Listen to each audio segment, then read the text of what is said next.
today's video. I'm Shawn Davis and I'm a licensed clinical social worker in the state of Florida. And I've been in the helping profession for about 20 years. And today's video, we're going to be going over the worst Reddit advice you can find on how to recover your heart after a breakup. So I wanted to go over some of these tips on Reddit, not because Reddit is some weird place to go to for this kind of thing. It's actually a really great place to go to get an idea of how people really feel about things.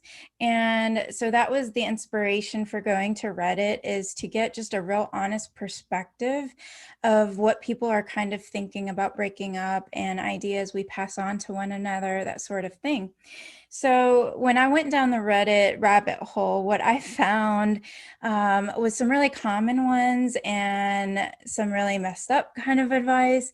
And so I'm going to share those little tips with you so that you know what the bad advice floating around online is and what we need to do to recover our heart instead of maybe some of these common myths that go around. So the first tip that we have from Reddit, and remember this is a bad tip, is somebody says you may need to get into a couple of new ones, so that's new relationships, to get over the old ones. So the reason why this is on our bad advice list is that it's very common. You hear it again and again and again and again. It floats around everywhere. Oh, just, go and get on Tinder, or, oh, you just need to meet somebody nice. No matter what kind of relationship you're coming from, whether it was fairly positive and you're heartbroken over an ending, or you were in an abusive situation, that relationships end for certain reasons. And if all we do is jump from that one relationship, no matter how good or bad it was, and we jump into a new one, what's going to happen is that we tend to extend pain onto other things because we're trying to take what's inside of us, this hurt, pain, broken heart stuff, and we're trying to just pass it on to the next thing. And so that's what you want to stop yourself from doing right now, is don't just jump into a new relationship. Don't take out your feelings on somebody new. The pain of breaking up is going to tend to die down over time, but it's not time that magically heals things. It's going to be that you are doing things to reclaim your life, basically. You're finding pieces of yourself you left behind. You're trying to get yourself reestablished. So don't go on from one relationship to the next, because again, all that's going to do is make a lot of pain go around. So the next tip we got from Reddit is there's no mandatory waiting period. This was regarding a question of how long you should wait before moving on. So there's no mandatory waiting period. Do it when you feel ready. So when we base our decisions on how we're feeling at the time, the problem with that is we're going to be on a roller coaster. So let's say that at one moment you're feeling like you're ready to move on. And so you start to think about dating, maybe you check out profiles, maybe even you message somebody. And then what happens is you don't feel ready all of a sudden. So let's say somebody says something that makes you just like, I don't know if I can handle this. Or they say something, let's say that you're somebody who's against like foul language. And then you're hearing this from this person, or you're a real calm person and you're seeing somebody really racy, that whatever you're used to from your old relationship, more than likely you're going to seek either the same or something more the opposite, but you're going to be seeking something based on your past. So you have to stop and kind of understand what your past has, what has happened in it, and know what you've learned from that before you're ready to move on again. So when you kind of use arbitrary timelines to decide when it's time to move on, or you're basing your feelings, then neither one of those kind of scenarios is taking into consideration what you actually need. So you don't want to base these decisions based on something arbitrary or something that's just based on a fleeting emotion. So what you want to do is base a little bit of time is allow yourself some time, good 6 months before you're ready to start jumping back into dating again. And then don't base it on how you're feeling at the time. So be ready. You might need to use a readiness checklist or some sort of concept to follow, but don't base it just on I'm feeling scared right now or I'm feeling worried right now. Those sorts of emotions are going to be fleeting. They're going to come and go. And so you don't want to base a decision just based on that. And again, you don't want to base it on an arbitrary timeline. So 6 months in general is going to be kind of what you want to wait, but that might be different for different people. So don't use that as this set in stone. You got to wait 6 months and then you're ready, because it's not going to work that way. You do want a little bit of time to give yourself some time away from the pain. But in the meantime, you're going to have to do things to take care of your heart in order to be ready to move on again. Okay, so watch for those kind of, absolute standards that we might be trying to follow right now, and we're not checking in with what our actual needs are. The next tip that I found on Reddit was this person said, my head was all effed up and a good amount of casual sex helped clear that up. So when you jump into the bedroom in order to repair your heart, you're going to basically be going through things emotionally while you're doing all of that. But what you're doing is you're hurting somebody else. Let's say that the boundaries are all really clear and that you are just, having casual sexual relationships with people who want that same thing, then that can be a general, healthy-ish kind of scenario. But the problem is that we're not stopping to deal with our feelings, is all of these feelings are going to build up. So even though you feel like this is helping, in reality, you're the one helping, not the sex.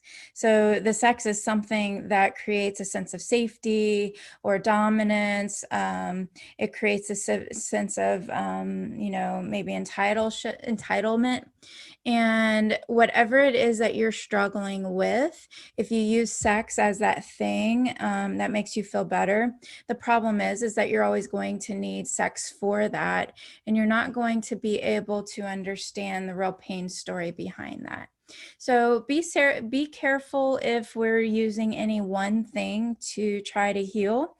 You want to make sure that you have lots of different ways of healing and that you're stopping to take care of those emotions before you start using habits like casual sex to that creates this kind of false sense of safety.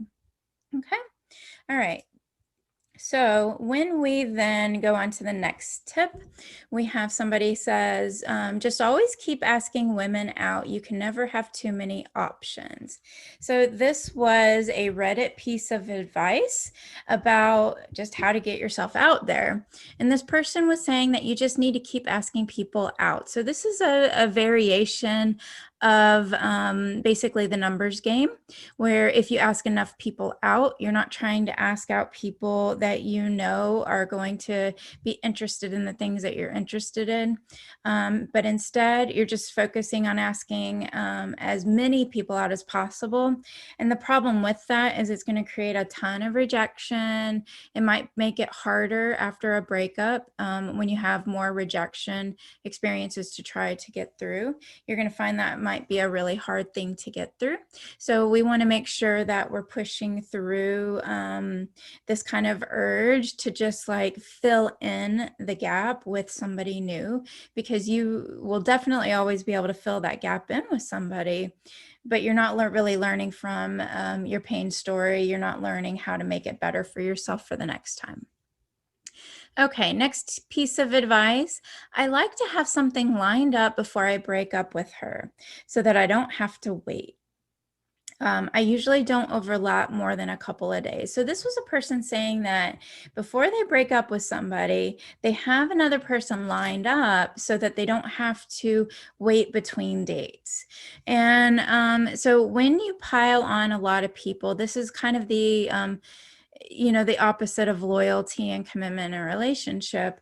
When you start to see things dying down and you're not opening up to the person you're with, then you're basically making them feel uncertain, unsafe. During that time that you're lining up somebody else, the person you're with is going to feel that sense of emptiness. So again, it creates more pain and uncertainty as you go forward. All right, last piece of advice for today's video. I waited 3 days after mine. So this is, again, breakup story. Then 3 days they waited. This person says, F him, and I had better ones waiting for me for months. I'm not grieving a blank hole. So this is a person who is very much in an anger mode when they wrote this. Is they didn't wait at all because they were so angry with the person, with whatever it is that they did to hurt them, whether it was just the fact of leaving hurt them so bad, or other things that complicated it, that this person was very much in that kind of grief. And so if you are basing your decision on anger, when you're grieving and you're in that kind of anger mode, then your mind is going to say, dominate, get over, I deserve better, I deserve to have love. That we're going to be making these kind of more dominating kind of statements in our head because we're trying to do whatever it takes to get over somebody. This is not what you want to do here. Is you want to take some time to pause. Again, like I said before, learn from your pain story, know who you are and what you need in moving forward, so that when you do get into a dating scenario more than 3 days, then you're going to then know exactly who you're looking for, not just who you're not looking for. So I'm not just trying to not meet a douchebag. I'm trying to meet a person that has these particular, kind of qualities about them that make me feel inspired again. Not, I just don't want to feel angry. So when you base any of your grief decisions on, or any of your moving on decisions based on what you're feeling, you're more than likely stuck in a grief mode. And that's not how you want to start a new relationship. So I have a quick checklist that you can download completely for free. I wanted to make sure that this got out there to as many people as possible. So if you click down into the video at the description, you will see the link to download your dating readiness checklist. So if you are somebody, or you're somebody that you care about needs this checklist, feel free to send them the link. This is really for anybody that can use it. So we're going to try to make sure that you really are ready to move on with dating again. And if you're not, then we want to work on maybe some healing and, kind of just repairing and mending your heart a bit. And so again, that readiness checklist will let you know which side of the fence you're falling on, so that you'll know which direction, if you should be looking at the dating apps right now, or if you should be taking some pause and healing time before you move on again. All right, guys, thanks for watching, and make sure that you subscribe and like the video here. And again, download that checklist and feel free to forward it to a friend who could learn if they are ready to move on or not. Thank you, guys. Have a good day.